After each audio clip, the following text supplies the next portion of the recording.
I think the probable cause statement is generally accurate, although there's been a material change with regard to one of the things that you read, even redacting that or putting it in its now discovered form. I think there's still probable cause for a crime with this caveat. Law enforcement was alerted to this on December 30th by Aurora Hospital. Detective Sutherland really discussed this with one of their investigators who forwarded them an email from the defendant where he gave a statement that he'd removed these vials from refrigeration. He'd done so on 2 occasions. His intent in doing so was to render them inert because he'd formed this belief that they were unsafe, that the RNA method of creating these medications rendered them unsafe. I know that it involved 500 doses. I know that it was approximately 50 vials. I know that some people, or at least I learned that some people have been injected with this substance.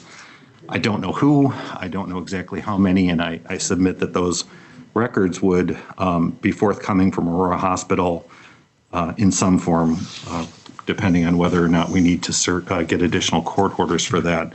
That's all somewhat in play right now. I know that the defendant was arrested because after the police went to his residence, he was pretty cooperative and fully admitted to everything he'd done. He gave them a full confession that he had done exactly this. His intent was to destroy the medication. He did the things that he was accused of. He was arrested, he was held in custody. The police reports were forwarded to my office this morning. I looked at them, but unfortunately this morning, one key element was then walked back by some of the people who had announced it.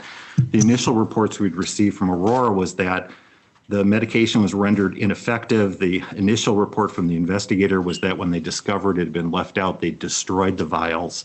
Shortly thereafter, we learned differently that they hadn't been destroyed, but had apparently been sequestered. So apparently they are out there in a way that we can use them. Aurora followed that up with a public. We can use them for evidence, or we can use them for injections? No, use them for evidence, but it's kind of that same tenor I'm about to get to.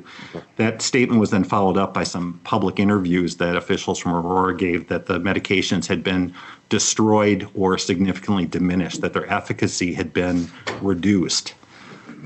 This morning, it was that conclusion that was being walked back. And at this point, despite having discussed this with a representative of Moderna this morning, several different email communications with Aurora, I do not have somebody with firsthand knowledge that would be able to come to court and testify that these were destroyed or reduced in efficacy. Okay. Apparently, the only way they can discover that or tell us that is if they test them. It's unknown how much time that will take.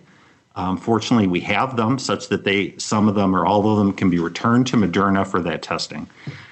Of course, here's the net effect. You found probable cause for recklessly endangering safety and for a felony criminal damage to property. The value of the drugs were somewhere between $8,000 and $12,000, but that unfortunately all depends on whether they were in fact damaged or destroyed.